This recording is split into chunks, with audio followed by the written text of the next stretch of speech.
Namo tassa bhagavato arahato samma sambuddhassa.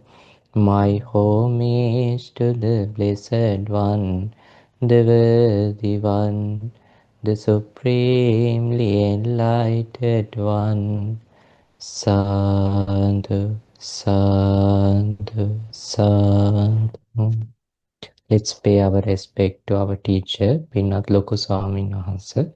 Sadhu, sadhu, sadhu. Dear Dhamma friends, hope you're all having a wonderful time. So today, before we start the whole teaching, let's go through the sutta very quickly. I will share the screen for you. Can you all, one by one, voluntarily start the Noble Eightfold Path to read this teaching, so then we can talk from right livelihood to onwards. Okay. And what is the noble truth of the practice that leads to the cessation of suffering? It is simply this Noble Eightfold Path, that is right view, right thought, right speech, right intention, right livelihood, right effort, right mindfulness, and right immersion. And what is right view? Knowing about suffering, the origin of suffering, the cessation of suffering, and a practice that leads to the cessation of suffering. This is called right view. And what is right thought? Thoughts of renunciation, goodwill, and harmlessness. This is called right thought. And what is right speech? It's refraining from lying, derisive speech, harsh speech, and talk nonsense. That is called right speech.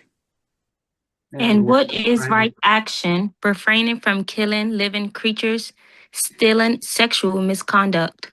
This is called right action. And what is right livelihood? It's when a noble disciple gives up wrong livelihood and earns a living by right livelihood. This is called right livelihood. And what is right effort? It's when a mendicant generates enthusiasm, tries, make an effort, exerts the mind, and strives so that bad, unskillful qualities don't arise. They generate enthusiasm, try, make an effort, exert the mind, and strive so that bad, unskillful qualities that have arisen are given up. They generate enthusiasm, try, make an effort, exert the mind, and strive so that skillful qualities arise.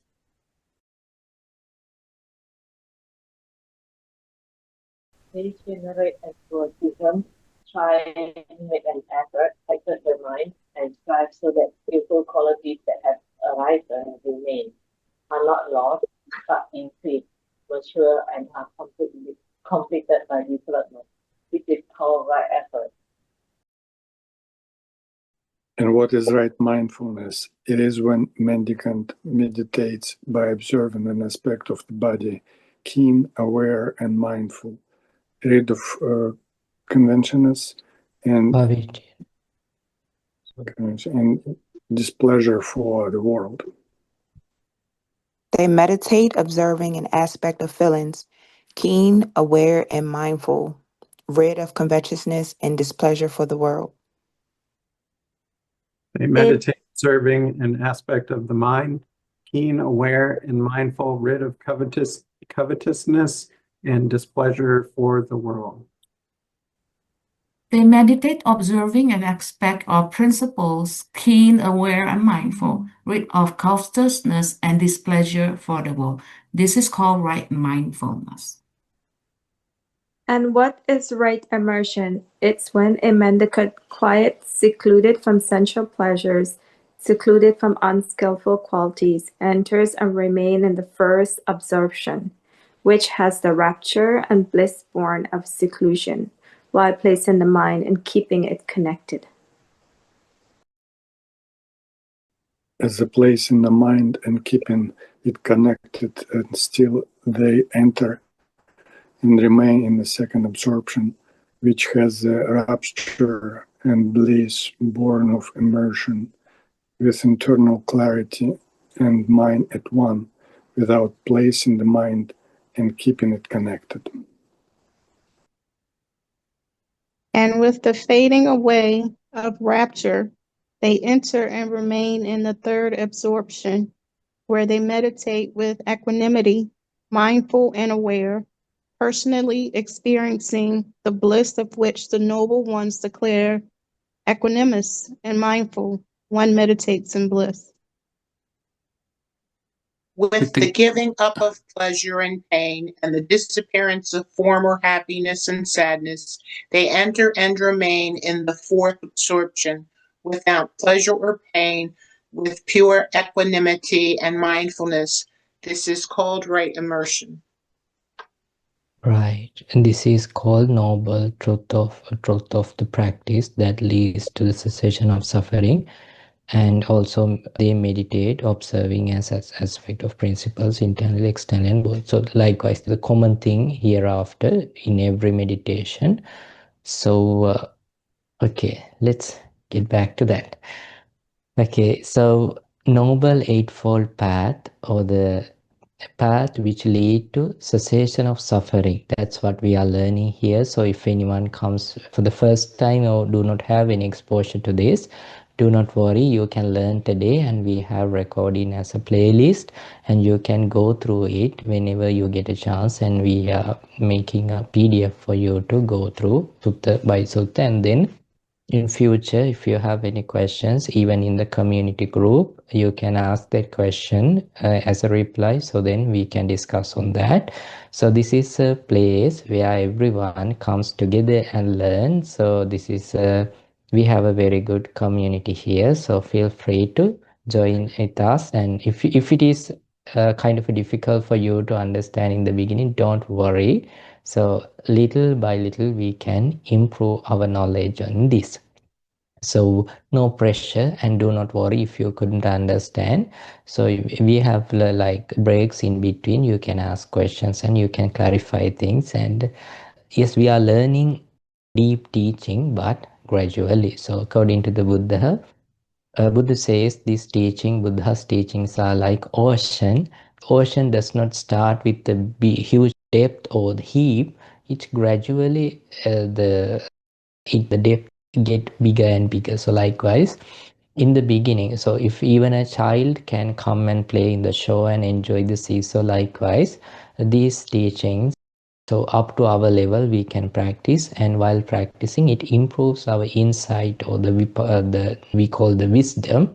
So because of that wisdom we can easily understand these things. So it will take time, because it's like this. So if you couldn't understand anything, you don't need to worry, because if you can remember, at the preschool, at the elementary school, we do not learn about Newton's laws and so, but those are existing, but that doesn't mean that we are not going to learn it in future.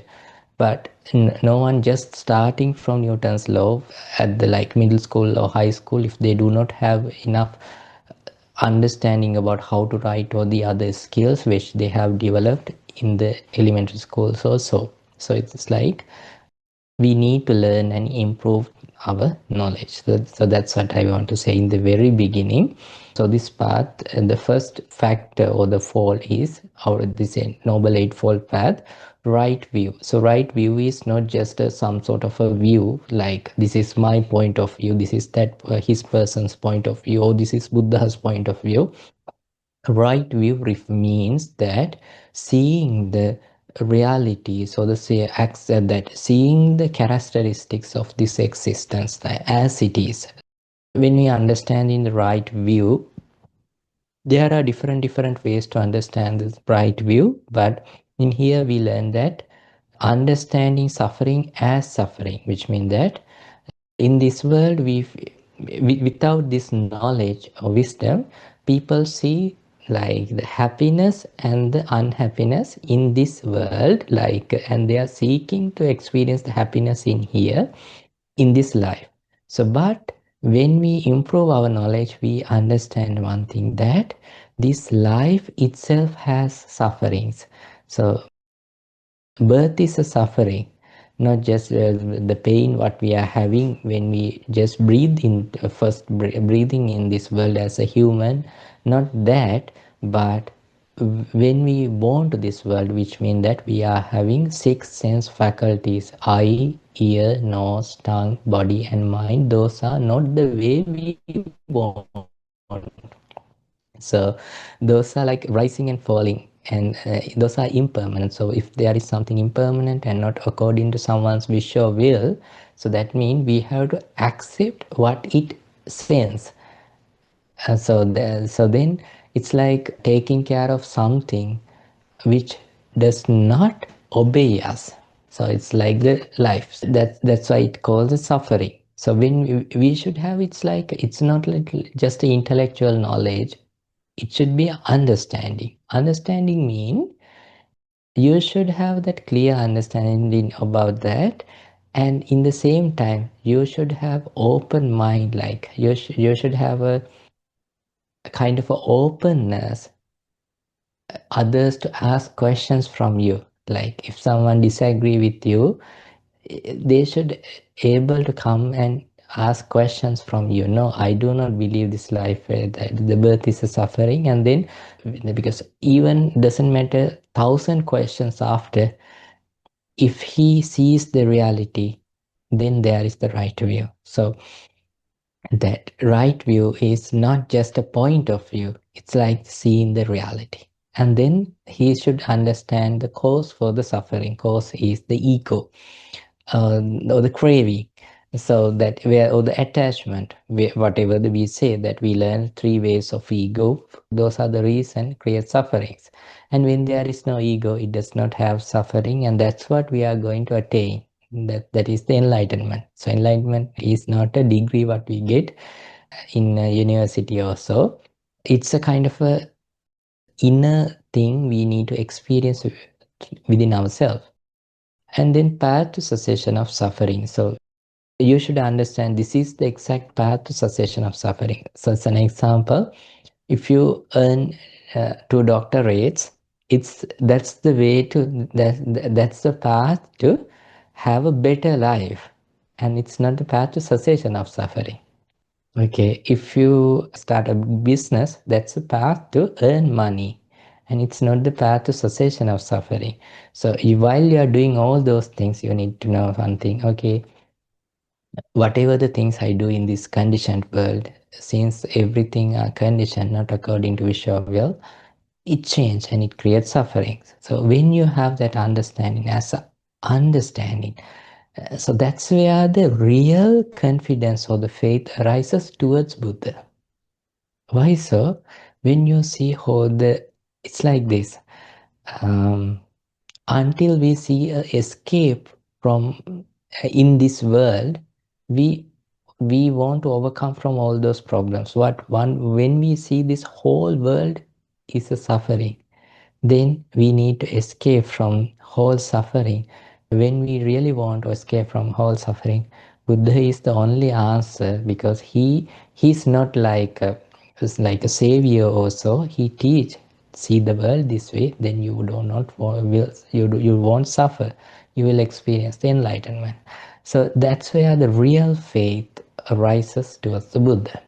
So that faith, that confidence never change again under any circumstances.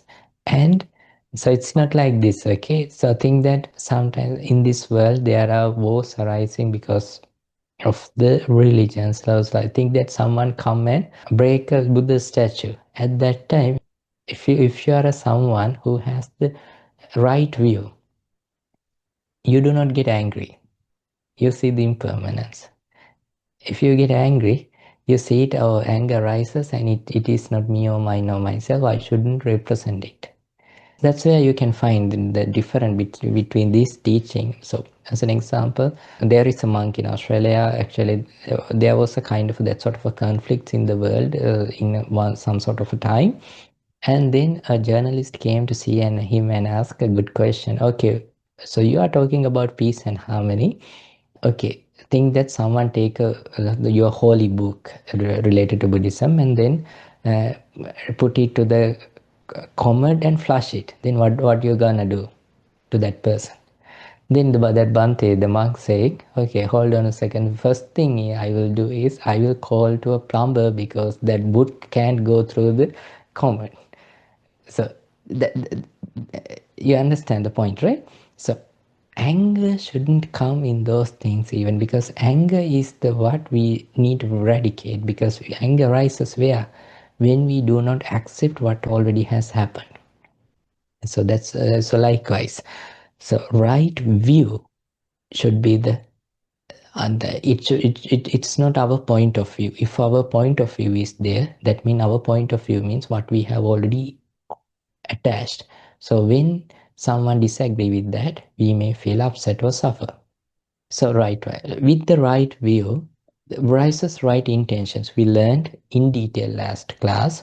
So that intention of the opposite of sensual pleasures and opposite of anger, opposite of harming. So when you have right understanding in this world, there is no attachment to happen. Like if you can remember the cake analogy, we learned that if someone gives you a delicious cake and that's what you want to eat and that's what you love a lot, when you eat it, if someone try to take it, you will get angry.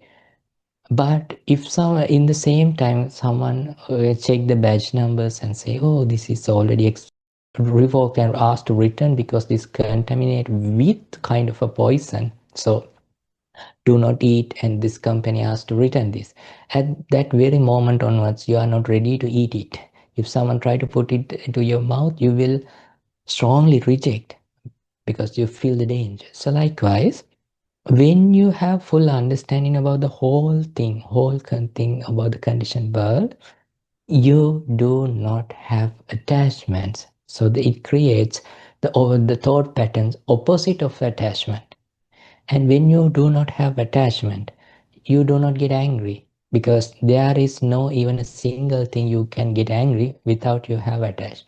Wherever you get angry, there is a kind of attachment, what you like to, there is your attached expectation.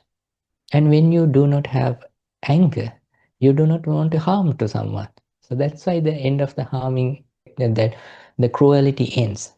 So because of that right intention, then right view and right intention help to have right words, like right speech, which means that you do not want to lie, you don't want to create divisive talk or say something the others behind their back, and you do not want to use harsh words, and you have no time to talk about nonsense. So that's where the end of the wrong words and right speech arises. So if someone having all those things, their actions are also righteous. They do not want to kill others, they do not want to steal from others, and they do not want to cheat or do something like this, because gradually their lust is reducing and they see the inner peace and happiness built in within them. So when they have, because if you are super happy and fulfilled, you do not seek happiness from outer world. That's the nature. And your livelihood, your earnings also never create regret in you. So that's the right livelihood. We covered up to that. Okay, this is where we are going to exactly start today class. I will give you 2 minutes to ask questions. Okay, Bhante, I do not agree with you. Okay, come and ask questions. Yeah, you can't agree.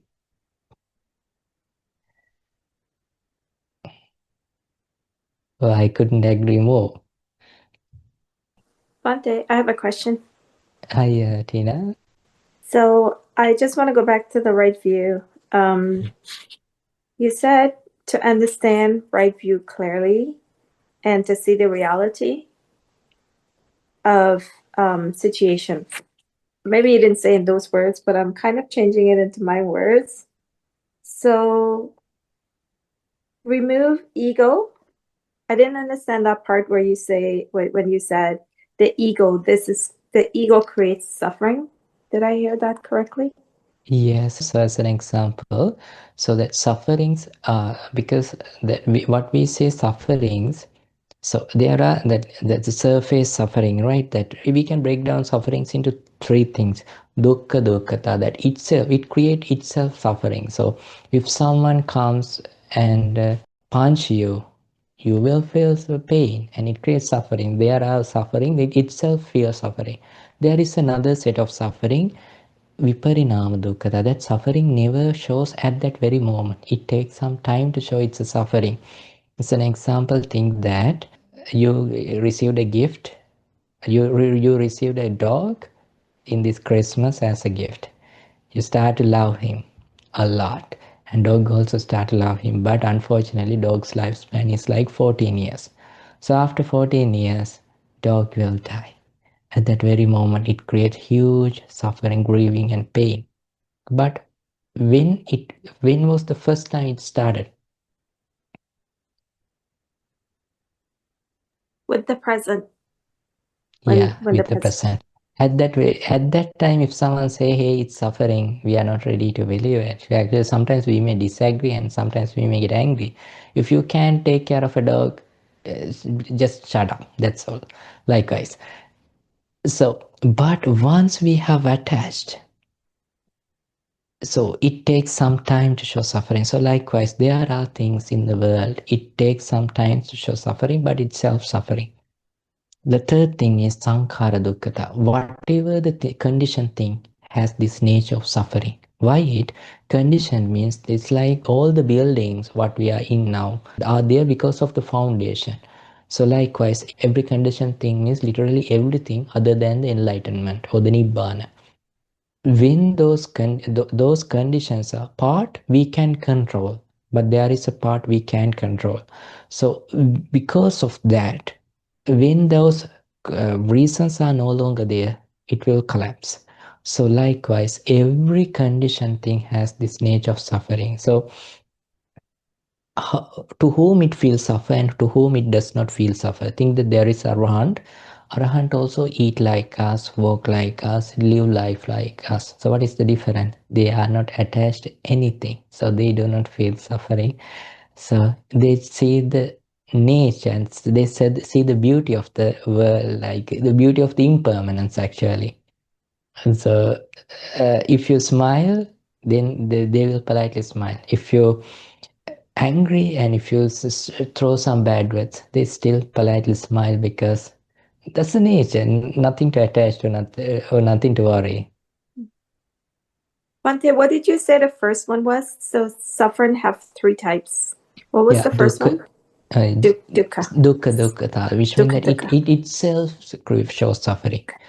These three words in the Anguttara Nikaya first sutta, Tikka Nipata, that means that first book, there are like number 3 part.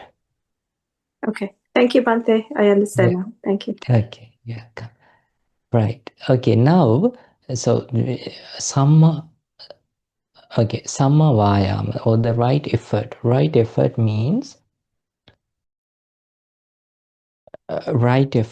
there are 4 things in the right effort.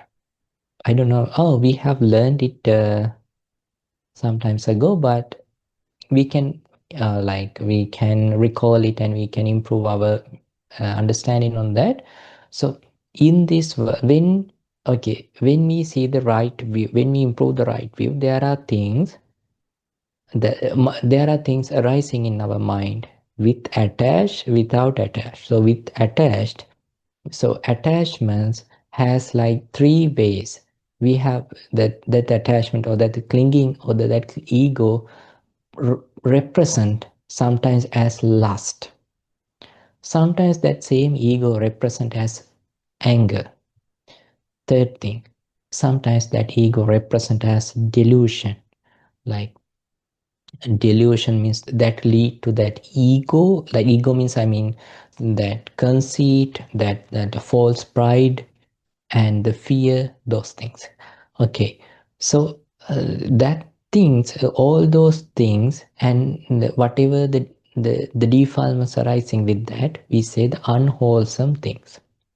And in the same time, when we practice the mindfulness, when we practice effort, when we practice shraddha, or when we practice wisdom, there are things arising in our mind, those also conditioned, but it lead to the understanding. So then we need to remove that unwholesome things. We need to cultivate wholesome things. So this right effort means the first effort is whenever any defilements ongoing in your mind, you need to remove it. That's the first thing. Second thing is, now think that you have removed that, but you need to refrain and protect your mind not to put yourself back into that unwholesome level.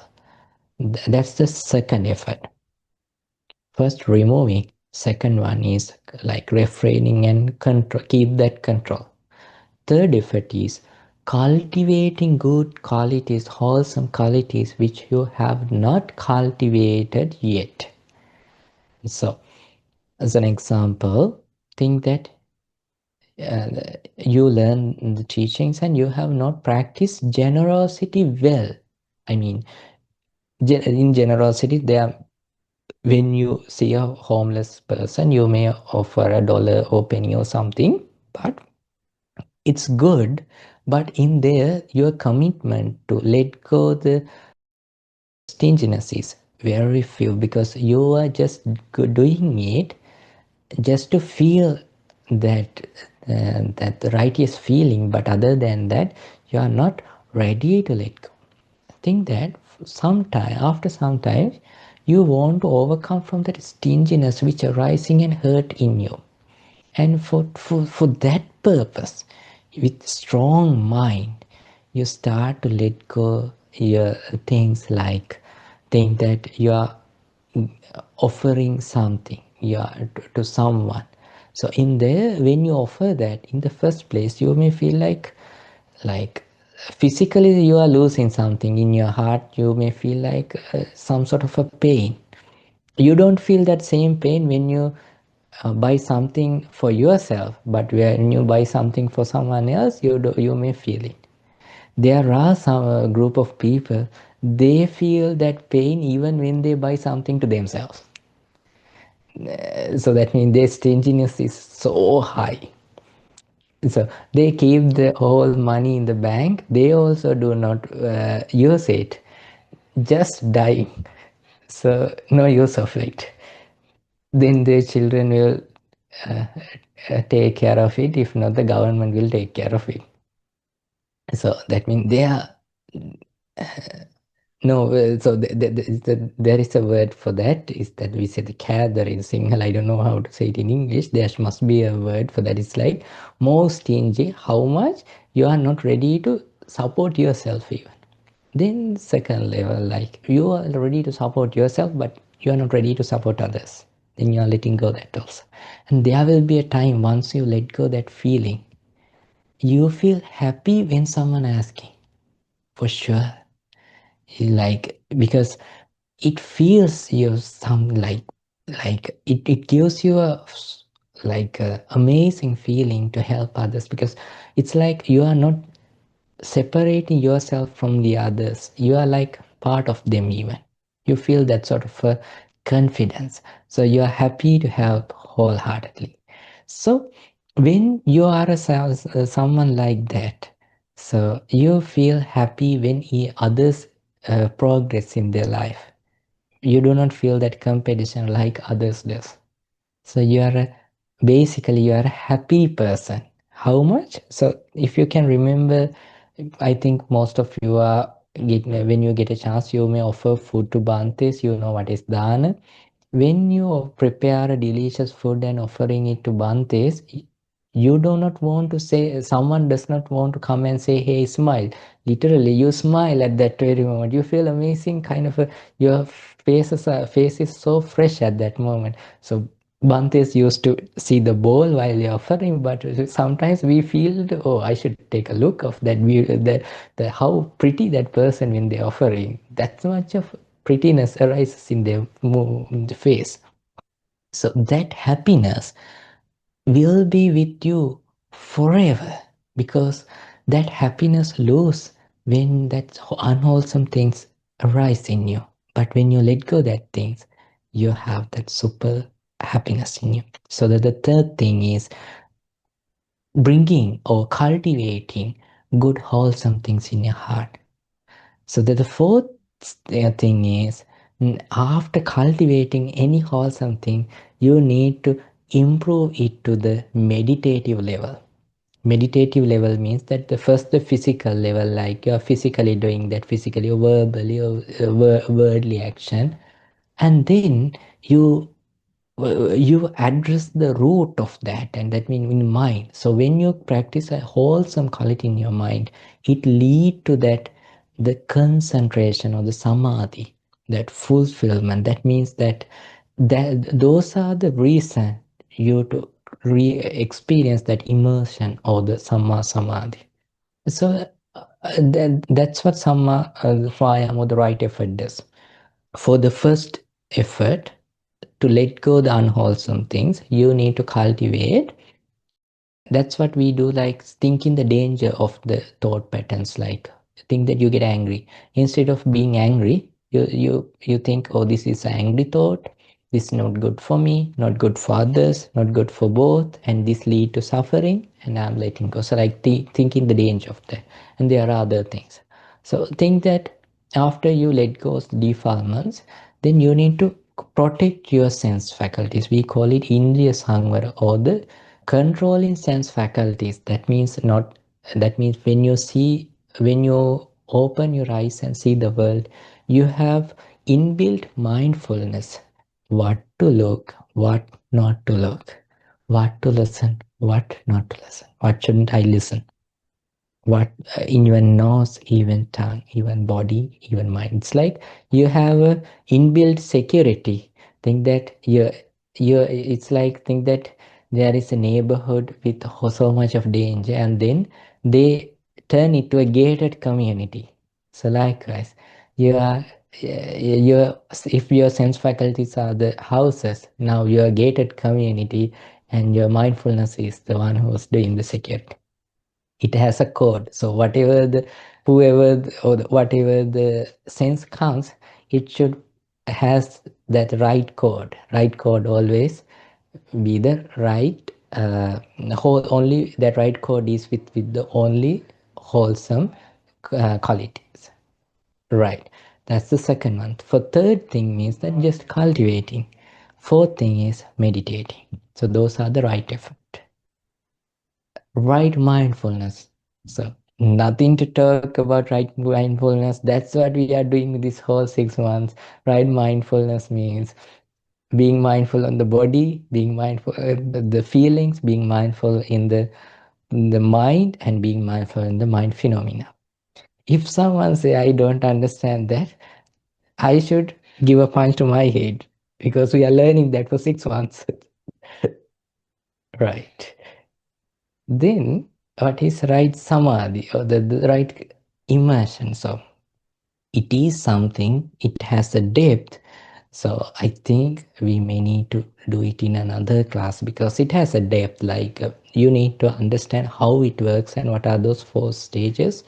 And not only that 4 stages, that's the form meditation, and there are formless meditation, so formless concentration, with form concentration, formless concentration. We learned this some times ago, but we can relearn those things. Okay, those are the things. So basically, when we practice first 7, this first 7 help for the 8th one. 8 is it's the path. It's this whole thing we can say path, and the samadhi, or the fourth, the 8-fold or 8 factor, we can literally say the path, because that's where you are starting to cut off the roots which are in your mind. Why we can't cut it like the just in here, like, okay, I will let go the anger, because we need to go to the see where it root, like where is it. So for that, we need a super concentration. That concentration with the wisdom help us to cut that root. If not, it's like this. Think that lawnmower cut the grass in the top, but it does not end it does not like remove the grass for forever. Why? Roots are there. So to add for that, we need to do something to the roots. Likewise, meditation, that heal, the super concentration help us to see our defilements are which are hanging deep down, deep within ourselves. So that's where we need to cut and remove it, and that's how the enlightenment happens in the noble person's life. Okay, up to that, is there any questions to ask? Oh, you can put it to chat, even doesn't matter. I did have a question. Earlier on, you had mentioned the 3 ways of the ego. Did I hear that correctly? Correct, JC. Are you able to tell me what those 3 are? Yeah, sure. Okay. Thank you. Jesse, here's the answer for that. We say 3 ways of tanha, like, and it says kama tanha, bhava tanha, vibhava tanha. That means ego for the sensual things, like craving or the attachment.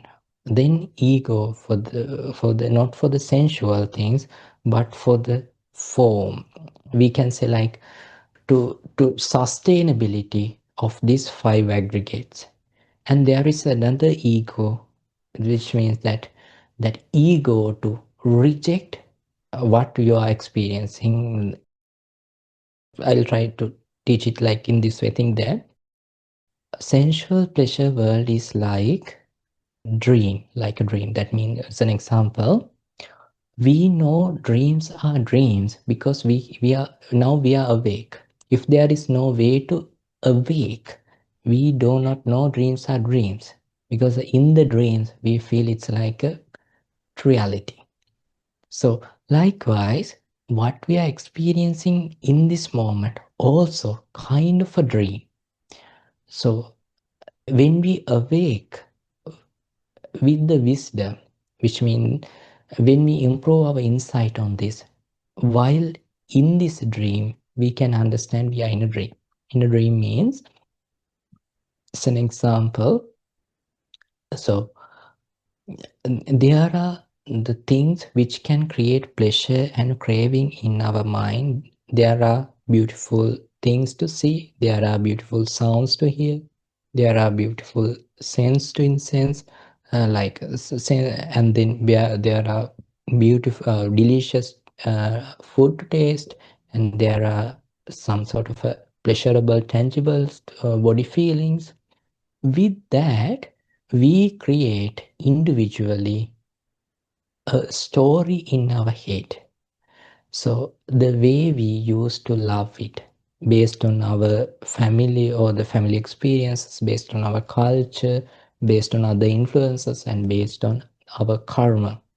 As an example, think that there is a soccer match and Canada and America playing.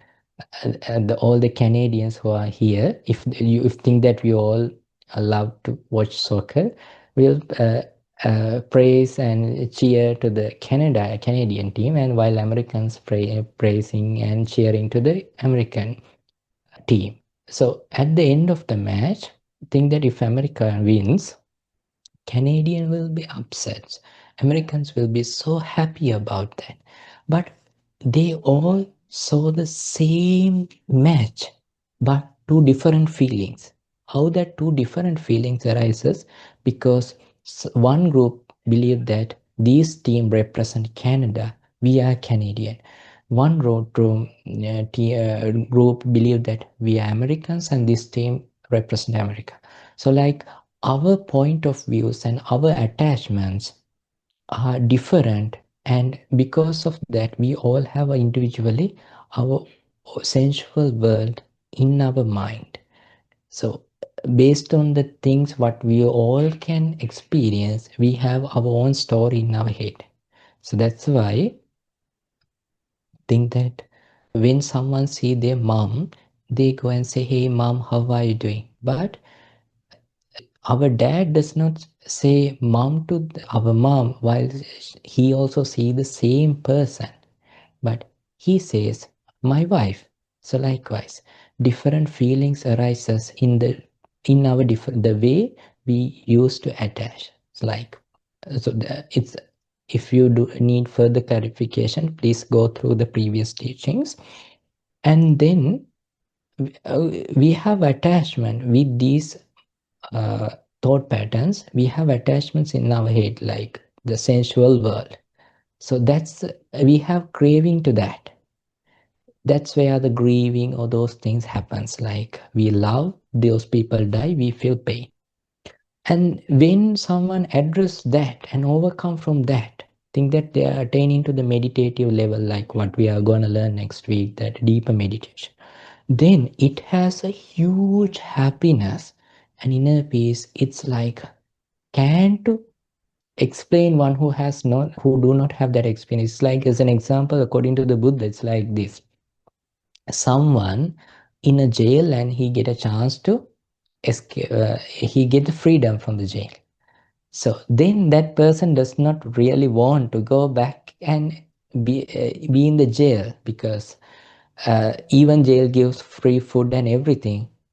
It's a jail. So likewise, now we also in a kind of a jail compared to that meditative level. We don't feel it because our jail boundaries are like fence is so big, like we have a big world to live. So, but when you understand that, when you experience that super concentration and happiness, inner samadhi, inner peace, then our mind attached to that even. So we need knowledge, insight to not to attach that. That's the second level. And then when someone understands these sufferings, the problems and the chaos in the world, they just want to reject that. So rejecting also lead to suffering. Like that means that one pleasure, kama tanha means that the ego for the pleasurable things, bhava tanha means that ego to the sustainability or to continue this what you're experiencing, inner peace. Third thing is rejecting. So rejecting also a reason to, it's also craving, it's a and it also creates suffering. As an example, think that if there is a kind of a ongoing thought arising in you and you do not like, think that you have done something wrong in the past and it keep on popping in your head. If it is keep on popping in your head, sometimes you try, instead of understanding, okay, I did something and I understand it, and it's not, no need to keep on thinking it. It was previous me and it is not this me. Without in understanding your betterment, you keep on thinking on that. So then what will happen when it comes to your mind? You try to reject that. So when you try to reject, that is the reason to keep it popping again and again. It's an example thing that if I ask you to, okay, forget an apple, then what will happen? There wasn't any apple throughout the class, but suddenly apple comes to your mind. So likewise, when you try to reject something, it keep on popping. Like it's like suppressing also create the attachment and it leads suffering. So I just gave you a basic analogy for that. When you learn the teachings, you can understand. So there are three types of egos: kama tanha, ego for the sensual things; bhava tanha, ego for the sustainability of these five aggregates; ego for the vibhava tanha, ego to like eliminate these five aggregates.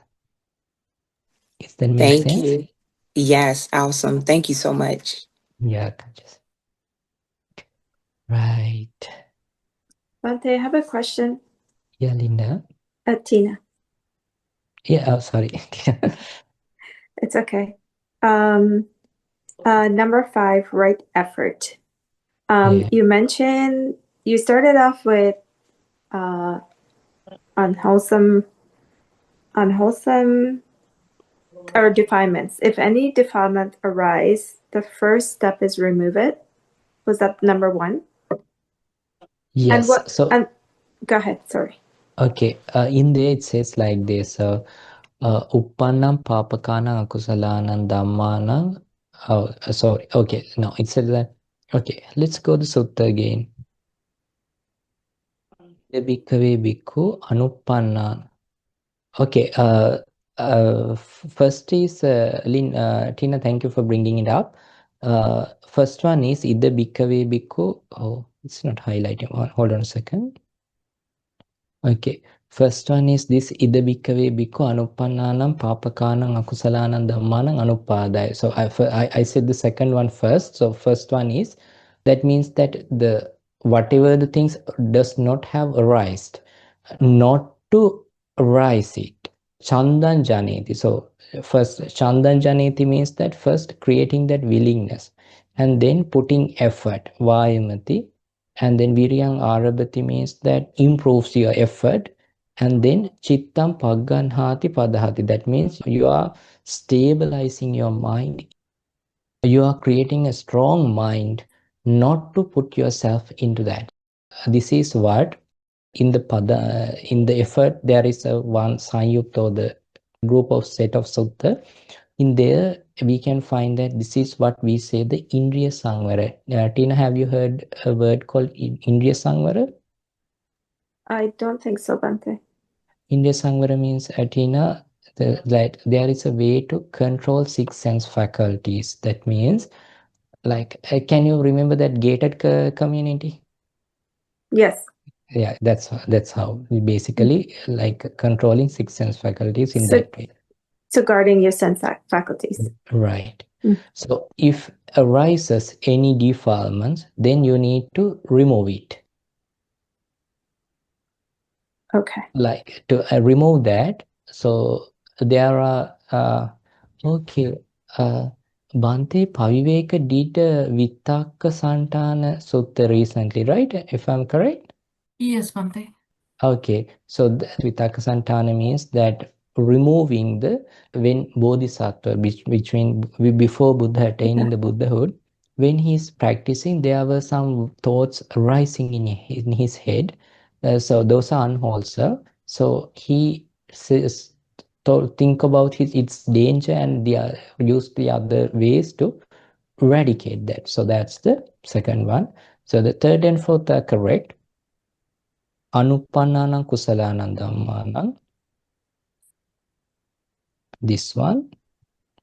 And that means that which the wholesome things have not arised yet, letting it arise.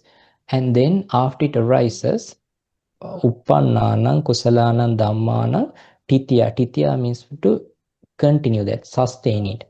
Asammosaya bhiyobhaya, not to like lose it and progress it. Vepulaya bhavanaya paripurya. That means that energizing and power, giving it that to like make it like huge in the mind, and then completion through the meditation. For that, Chandan Janeti, creating willingness, and then Vayamati, putting effort, and Viryang Arabhati, it's like the next step, and then creating a strong mind. So that's what we do. And for this, we will do that. So one day, it's like the practicing the Bojjhanga. So there is a nice sutta on that. We can draw that. So thank you for Tina bringing that today. Okay, Bhante, I have one more quick thing. So before you start, Bhante, the first one, it's more like to prevent it, right? So something is prevention, and then the second one, we abandoned it. Right. Abandon. The third one, we cultivate, and the fourth one is we develop it. Right. Yeah, those are the right words. Okay, Bhante, you started off with the right effort. You said unwholesome things like, or defilements. You mentioned fear, delusion. That includes, like, delusion is someone who doesn't see things or see things that are actually not real, right? Yeah. So like people like with mental health would have like delusion and fear and worry. Like those are defilements that someone should try to try really hard to try to remove those defilements, and then cultivate wholesome things in their, or wholesome thoughts in their mind, and then continue on that path to develop those wholesome things. So first trying to remove it, try really, or put a lot of effort in to remove it. Sorry, Yeah, I'm not first saying it thing, no, correctly. actually, first thing is to understand this is a Understand. defilement, and yeah. So it's basically whatever the defilement, it has its own thought pattern. So label your present thought pattern, whether it's a wholesome or unwholesome, label it with the right name. Okay, thank you, Bhante. Yeah. Okay. Okay, let's say sadhu 3 times. Sadhu, sadhu, sadhu. Today, we learned about the Noble Eightfold Paths for first 7 factors. So we accumulated many merits, good karma, good blessings to our lives. So let's share all the blessings, good karma, with the divinely powers and with our private guardians. And if there are any deities who would like to rejoice the great merits we are accumulating, may they be well, may they be happy, may their good wishes come true, and may they all able to understand the Four Noble Truths in this Gautama Buddha's dispensation. Sadhu, sadhu, sadhu. Let's share all these blessings with all of your past relatives. May they rejoice the blessings you accumulated today, and may they able to understand the Four Noble Truths in this Gautama Buddha's dispensation. Sadhu, sadhu, sadhu. Let's share all the blessings, good karma with our teacher. We respectfully say, Pinvat, Loku, Swamin Mahansa, and all the monastic monks who live all around the world. May Bhantes be well and happy. May Bhantes able to understand the Four Noble Truths in this Gautam Buddha's dispensation. Sadhu, sadhu, sadhu. Let's share all the good karma, good blessings with our wonderful volunteers and all the participants who are coming and to learn meditations and teachings. May you all be well and happy. May your all good wishes come true, and may you all able to overcome from all the mental and physical sufferings. And may you all able to understand the Four Noble Truths in this Gautama Buddha's dispensation. Sadhu, sadhu, sadhu.